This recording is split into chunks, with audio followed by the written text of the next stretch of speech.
সকালবেলায় দেখুন মুরগিগুলা একাই ঘর থেকে বেরিয়ে যায়, বেরিয়ে ওরা খেলাধুলা করে। এই গাছের পাতাগুলা বসে বসে খাবে। আর ভাত, শুধু সাদা ভাতটা খায়, তাছাড়া আর অন্য কোনো ভাত তারা খায় না। শুধু সাদা ভাতটা খেতে একটু পছন্দ করে। প্রথম খাওয়া শিখেছে তখন সাদাটা, এখন ঝোল টোল এখন অত খেতে পারে না, জাস্ট সাদা ভাতটা খায়। আর আমার এই পাথরকুচি গাছ একবারে শেষ করেছে।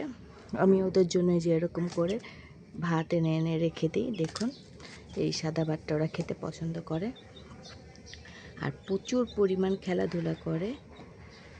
এই যে দেখুন পুরো ঘরে এরকম করে হাঁটে, খেলে আর অনেক দুষ্টামি করে। এক জায়গায় তো বেশিক্ষণ থাকেই না। আর ছোট ছোট গাছ লাগিয়েছি আমি, দেখুন।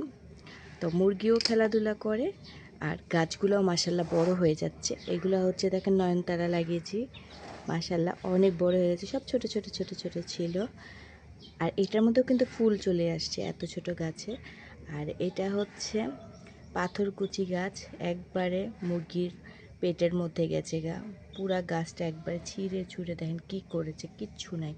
আর এগুলো হচ্ছে পাতাবাহার গাছ। তো এই গাছগুলো দিয়ে অতটা খেলে না, জাস্ট পাথরকুচি গাছ মানেই মুরগিদের। ওই যে দেখুন প্রচুর পরিমাণ খেলাধুলা করে। আর এই গাছটাই যে সেদিনই লাগিয়েছি, দেখুন মাশাল্লাহ 2-3টা পাতা বেরিয়েছে, প্রচুর পরিমাণ পাতাও বের হচ্ছে। আর দেখুন কি পরিমাণ খেলাধুলা করে। আর এই গাছটার প্রতি ওদের বেশি আকর্ষণ। আর সাদা ভাত একটু খায়, তো টাটকা যদি ভাত হয় তাহলে খাবে, নাহলে কিন্তু ভাত খাবে না তারা। মুরগিগুলো খেলাধুলা করছে, প্রচুর পরিমাণ খেলাধুলা করে। ওই যে একা একা উড়ে খেলাধুলা করে আর এরকম করে দেখুন মারামারি করে। ছোটোকাল দিয়ে বড়ো হয়েছে মাশাল্লাহ, ছোটোকাল দিয়ে হাতেই বড় হয়ে গেল। অনেক মুরগি এনেছিলাম, বাট কোনো মুরগি বাঁচে নাই। এই মুরগিটাই অনেক দিন ধরে একটু একটু করে করে বড় হচ্ছে মাশাল্লাহ। তো সবাই আমার মুরগির জন্য কিন্তু একটু দোয়া করে দেবেন যাতে তাড়াতাড়ি বড় হয়। দেখুন গাছটার অবস্থা কি করেছে, পুরা পাড়িয়ে টাড়িয়ে সব গাছ পুরা খেয়ে দিয়ে শেষ করে গাছের উপরে বসে আছে। ওই যে আরেকজন দেখুন গাছের উপরে বসে আছে। যেটাই করবে একসাথে দুইজন করবে, একটা জিনিস নিয়ে একসাথে দুজন মারামারি করবে। গাছটা ভাঙবো না, গাছটা বড় হচ্ছে আস্তে আস্তে, আর ওই পুরো গাছ শেষ করে দেবে। এখানে খেলাধুলা করো, খালি দৌড়াদৌড়ি করতে থাকবে সারাক্ষণ। তো আমার ছোটো ছোটো মিনি মিনি গাছ লাগিয়েছি, কেমন হয়েছে অবশ্যই বলবেন। গাছ তো গাছ নাই আর, সব গাছ শেষ করেছে এরা।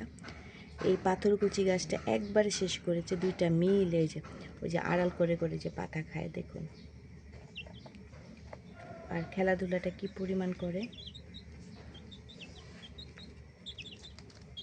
এই যে গাছটা শেষ, এদিকে আসো।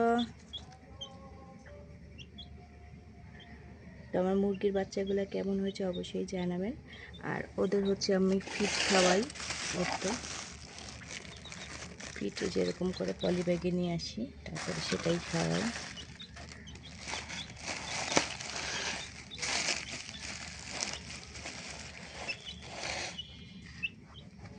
মাশাআল্লাহ এই যে কয়েকটা পড়ে গেছে, একা একা খাওয়ার চেষ্টা করছে।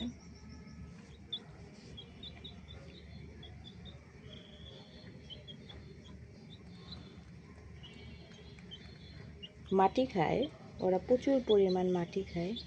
তো ঢাকা শহরে এগুলোকে আর বড় করা যায়, দেখুন রুমের মধ্যেই।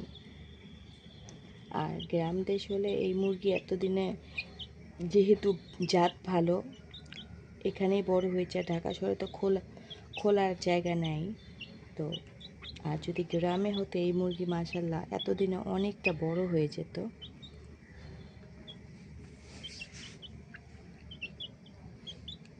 যে সবগুলা খাওয়া দাওয়া শেষ করলো, নিচে একটু পড়েছিল, সবগুলা খুঁটে খুঁটে খুঁটে খুঁটে খেলো। এই তো, কারা এরকম ঘরের মধ্যে মুরগি পালে অবশ্যই কমেন্ট করে জানাবেন। তো শুধু কিন্তু আমরাই না, অনেকেই কিন্তু হাঁস মুরগি সব কিছুই পালে। তো আমার একটা হাঁস পালার ইচ্ছা, গামলার মধ্যে পানি দেব, সেই পানির মধ্যে হাঁসগুলা একটু একটু করে করে বড় হবে। তো আমার অনেক ইচ্ছা। যদি কখনো আনি শেয়ার করব আপনাদের সাথে হাঁসটাও। আর মানুষ পছন্দ করে, প্রচুর পরিমাণ মানুষ পছন্দ করে, একা থাকতেই পারে না, একা থাকলেই চিচি শুরু করে দেয়, আর যদি মানুষ পায় তাহলে কোনো রকম চিচি করে না। মুরগি নিয়ে তো অনেক খেলাধুলা করলাম, আপনাদেরকেও দেখালাম, শেয়ারও করলাম। এখন একটু রান্নাবান্নাতে চলে আসি। আর ওদের একটু আলাদা রেখেছি, দেখেন ওরা কি শব্দ শুরু করে দিয়েছে, চি চি চি শব্দ করতেই থাকে বের হওয়ার জন্য। মাত্র গুছিয়ে রেখে আসলাম। তো এই ফাঁকে আমি আজকে কি করব, শিং মাছ দিয়ে আর হচ্ছে রুই মাছের ডিম, তো দুইটা একসাথে আমি চাচ্ছি একটু রান্না করতে, একটু ভুনা ভুনা করব। শিং মাছ আর হচ্ছে মাছের ডিম একসাথে ঝাল ঝাল করে করব। আমার পেঁয়াজ কষানো অলরেডি চুলায় হয়ে আসছে প্রায়, এখন আমি এটা বসিয়ে দেব। তো এতক্ষণ মুরগি নিয়ে খেলাধুলা করার পর তেমন কিছু করতে পারি নাই, তো হালকা পাতলে এখন আমার ছোট ছেলেটা হচ্ছে ফ্রেঞ্চ ফ্রাই খাবে, তো ফ্রেঞ্চ ফ্রাইয়ের এখানে আলু লবণ দিয়ে মাখিয়ে নিয়েছি। তো আর এখানে হচ্ছে আমি একটু আলু ভর্তা করে নেব, আর হচ্ছে ভর্তার জন্য পেঁয়াজ কাঁচামরিচ সব এখানে কেটে রেখেছি। ভর্তা করব, আলু ভর্তা করব, ফ্রেঞ্চ ফ্রাই করব, আর তার সাথে হচ্ছে আমি মাছ বসিয়েছি আর কলমি শাক ভাজি করব। এই তো কলমি শাক আমি হচ্ছে একবারে কুচি কুচি কুচি কুচি করে নিয়েছি। তো মুরগিকে দিলাম, মুরগি আসলে খায় না কলমি শাকটা, মুরগিটা শুধু যে বললাম যে সাদা ভাতটাই খায়, আর এখন হচ্ছে কলমি শাকটা শিখে নেই। তো এই ছিল এখন আপাতত হচ্ছে আমার রান্না বান্না গুছানো। তো অনেকক্ষণ মুরগি নিয়েছিলাম তাই বেশি একটা গুছাতে পারিনি, হালকা পাতলা গুছিয়েছি। ছেলের যে ফ্রেঞ্চ ফ্রাইটা এখন ভেজে ফেলবো, আর আমি হচ্ছে চুলায় হচ্ছে মশলা দিয়ে আসছি। চলুন তাহলে দেখাই। দেখুন কালারটা মাশাআল্লাহ অনেক সুন্দর হয়েছে, একবারে ধোয়া ওঠা কালার, মশলা কষানো হয়ে এসছে প্রায়।